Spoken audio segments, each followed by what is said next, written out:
લોકસભા ચૂંટણીની તારીખોની જાહેરાત થવા જઈ રહી છે અને એ દરમિયાન સૌથી મોટી વાત એ છે કે તમારા ઉમેદવારો કોણ છે, પછી તે ભાજપના હોય કે કોંગ્રેસના, તમારી જે બેઠક છે લોકસભાની ત્યાંથી કોણ વ્યક્તિઓ છે કે જે ઉમેદવારી કરશે બંને પાર્ટી તરફથી. સૌથી વધારે મહત્વની વાત, અનેક ચર્ચાઓ થઈ રહી છે ત્યારે એ લીડ પણ મહત્વની છે કે 2014-2019માં જે ભવ્ય લીડ મેળવી અને ભાજપ 2 વખત 26માંથી 26 જીતતી છે, આ વખતે શું માહોલ હોઈ શકે છે. સૌથી પહેલા મેં આપને જણાવી દઈએ કે ભાજપના એ 26 ઉમેદવારો કોણ કોણ હોઈ શકે છે, જેમાં 4 નામ જાહેર થવાના બાકી છે. તેને છોડીને કચ્છથી સૌથી પહેલા વાત કરીએ. કચ્છથી છે વિનોદ ચાવડા ભાજપના ઉમેદવાર, ત્યારબાદ બનાસકાંઠાથી ડોક્ટર રેખાબેન ચૌધરી, પાટણથી ભરતસિંહ ડાભી, મહેસાણામાં હજી પણ પેચ ફેસાયેલો જોવા મળી રહ્યો છે ભાજપ માટે, સાબરકાંઠાથી ભીખાજી ઠાકોર, ગાંધીનગરથી ગૃહમંત્રી અમિત શાહ ખુદ લડી રહ્યા છે.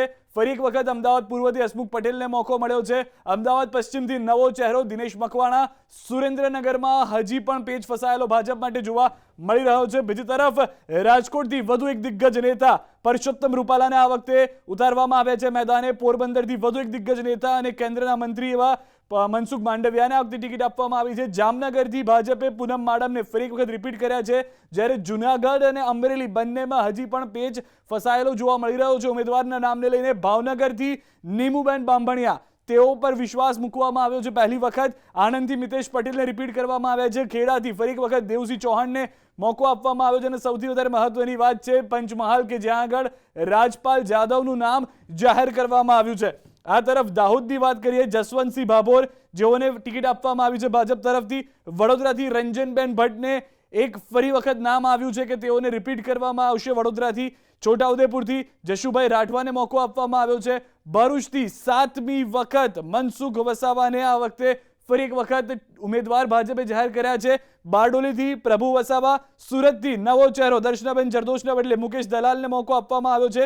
નવસારીથી ખુદ ભાજપ પ્રદેશ અધ્યક્ષ CR પાટીલ, કે જેઓ દાવો કરી રહ્યા છે કે અત્યાર સુધીની જે ઐતિહાસિક મોટા માર્જિનની જીત છે તે ફરી એક વખત તેઓ હાંસલ કરશે. અને વલસાડથી ધવલ પટેલને ભાજપે ઉમેદવાર જાહેર કર્યા છે.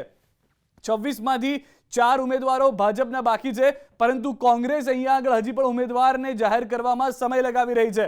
કચ્છથી નીતેશ લાલનને જાહેર કરવામાં આવ્યા છે. બનાસકાંઠાથી ગેનીબેન ઠાકોર, પાટણ, મહેસાણા, સાબરકાંઠા, ગાંધીનગર હજી પણ કોઈ પતો નથી પડ્યો કોણ હોઈ શકે છે તેના ઉમેદવાર. અમદાવાદ પૂર્વથી રોહન ગુપ્તા, અમદાવાદ પશ્ચિમથી ભરત મકવાણા, સુરેન્દ્રનગરથી બંને સાઈડથી કોઈ પણ ઉમેદવાર જાહેર કરવામાં નથી આવ્યા. આ તરફ રાજકોટથી કોણ ટક્કર આપશે રૂપાલાને તે હજી નક્કી નથી કોંગ્રેસ માટે. પોરબંદરથી નામ લલિત વસોયાનું જાહેર કરી દેવામાં આવ્યું છે, જ્યારે જામનગર, જૂનાગઢ અને અમરેલી ફરી એક વખત એવી બેઠકો કે જ્યાંથી કોંગ્રેસે ઉમેદવાર જાહેર નથી કર્યા.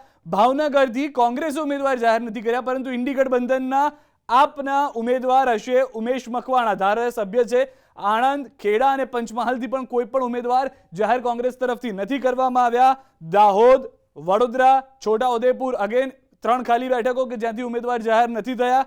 પરંતુ ભાવનગર બાદ ભરૂચ, કે જ્યાં આગળ પણ આપના ઉમેદવાર છે કે જે ચૈતર વસાવા, જેની સામે કોંગ્રેસ પોતાનો ઉમેદવાર ગઠબંધનના પ્રમાણે ઊભું નહીં રાખે. બારડોલીથી સિદ્ધાર્થ ચૌધરીના નામની જાહેરાત કરવામાં આવી છે. સુરત અને નવસારી ધવલ પટેલ અને CR પાટીલ સામે કોણ હશે તેની હજી જાહેરાત કરવામાં નથી આવી. અને વલસાડથી અનંત પટેલની જાહેરાત કરવામાં આવી છે. કોંગ્રેસના ઉમેદવાર હોઈ શકે છે. સૌથી વધારે મહત્વની વાત હવે એ પણ છે 2019માં શું પરિસ્થિતિ રહી હતી, 2019માં કઈ બેઠક પર કેટલી લીડ હતી તે સમજવું પણ જરૂરી છે.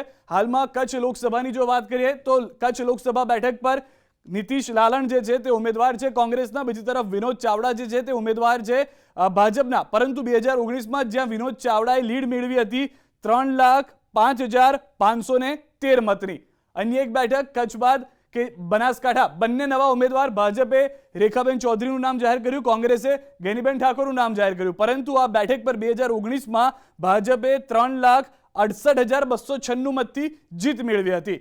પાટણથી લોકસભા બેઠકમાં ભરતસિંહ ડાભી ભાજપનો ઉમેદવાર, જ્યાં આગળ કોંગ્રેસ હજી જાહેરાત બાકી રાખી છે. 2019માં આ બેઠક પર ભાજપે 1,93,879થી મતથી લીડ મેળવી હતી. મહેસાણામાં બંને ઉમેદવારો જાહેર થવાના બાકી છે, પરંતુ 2019માં મહેસાણામાં જે લીડ હતી તે પ્લસ જોવા મળી રહી છે. સાબરકાંઠા લોકસભા બેઠક પર ભીખાજી ઠાકોરનું નામ જાહેર કરવામાં આવ્યું છે. જાહેરાત કોંગ્રેસની અહીંયા બાકી છે.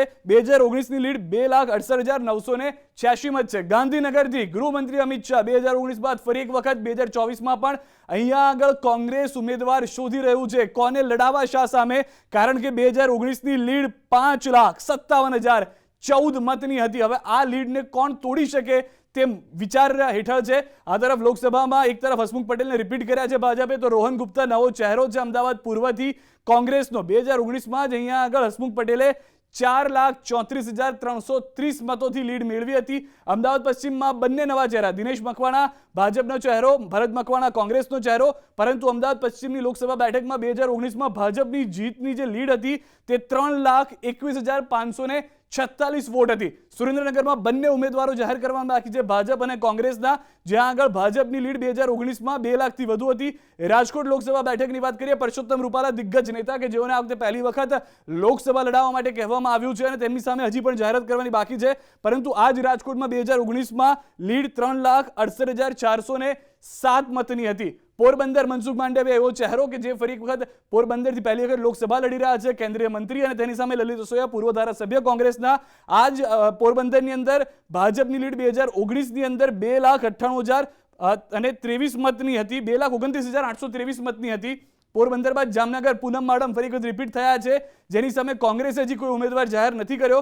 2019માં ભાજપની લીડ અહીંયા આગળ 2,36,804 મતની હતી. જુનાગઢ કે જ્યાંથી હજી બંને ઉમેદવારો જાહેર કરવાના બાકી છે, પરંતુ 2019ની અંદર અહીંયા આગળની જે લીડ હતી તે 2,01,431 મતની હતી. ઓલમોસ્ટ તમામ જગ્યાએ 2 લાખથી વધુની લીડ છે.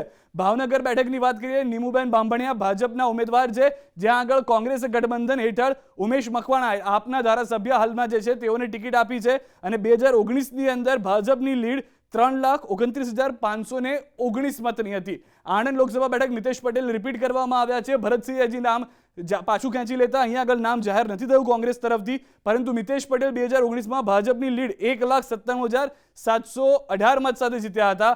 ખેડા દેવુસિંહ ફરી વખત રિપીટ થયા છે, કોંગ્રેસ ઉમેદવાર જાહેર નથી કર્યા, જ્યાં દેવુસિંહ 2019માં 3,67,145 મતથી જીત્યા હતા.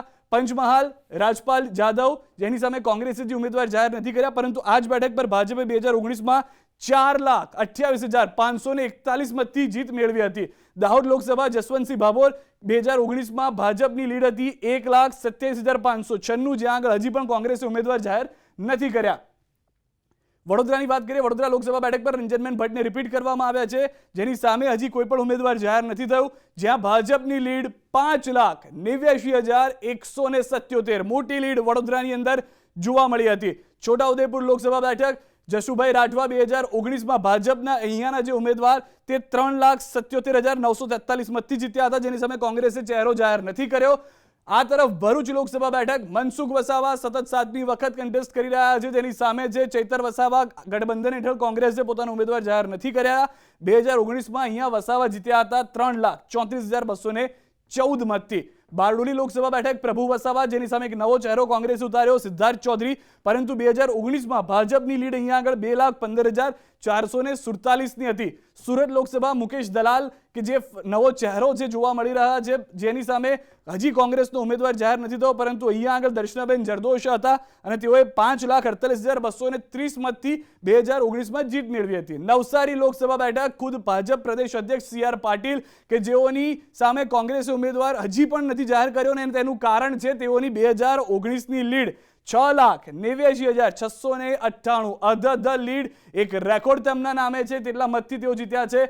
વલસાડમાં ધવલ પટેલ જે ભાજપના ઉમેદવાર છે, તેની સામે કોંગ્રેસના ઉમેદવાર અનંત પટેલ, ચાલુ ધારાસભ્ય હાલના, તેઓ 2019માં ભાજપે આ બેઠક પર 3,53,797 બેઠકના મત જે હતી બેઠકો, તેમાં આટલા મતથી લીડ મેળવી છે. તો હાલમાં 26-26 2014થી 2019માં જોવા મળી છે. 2024ની અંદર ફરી એક વખત 26-26 મળે છે કે નહીં, આ તમામ ઉમેદવારો તે જીત સાથે આગળ વધી રહ્યા છે ભાજપના, પરંતુ અહીંયા આગળ લીડ આ વખતે વધારી દેવામાં આવી છે, તો કોંગ્રેસ પણ આ વખતે પડકાર આપવા તૈયાર જોવા મળી રહ્યું છે.